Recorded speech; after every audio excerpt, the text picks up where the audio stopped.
Est-ce logique de déclencher une guerre quand on n'a aucune chance de la réussir? Eh bien, ça dépend. Je suis Michael Girardin, je suis historien et je m'intéresse à la question de la rationalité dans la guerre. Une guerre en particulier, celle des Juifs contre les Romains en 66 de notre ère. Les Juifs, c'est un petit peuple du Proche-Orient. Les Romains, c'est un immense empire qui a conquis presque tout le monde connu à l'époque. C'est un peu le duel de la fourmi contre le rouleau compresseur.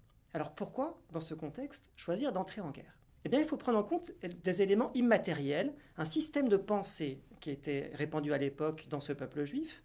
Simplement, ce n'est pas une croyance, c'est une certitude que Dieu est le maître des événements, que Dieu soutient les armes de ceux qui se battent pour lui, et qu'il ne laissera pas son peuple disparaître. Dans ce contexte, c'est simple.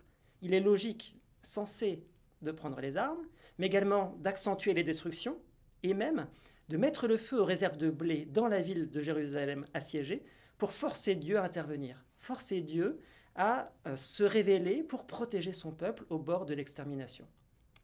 A l'inverse, notre façon de fonctionner aurait paru très absurde, se renseigner sur la force de l'adversaire, peser le pour et le contre, hésiter, et même tolérer le point de vue de l'autre, tolérer ce qu'on sait être une erreur.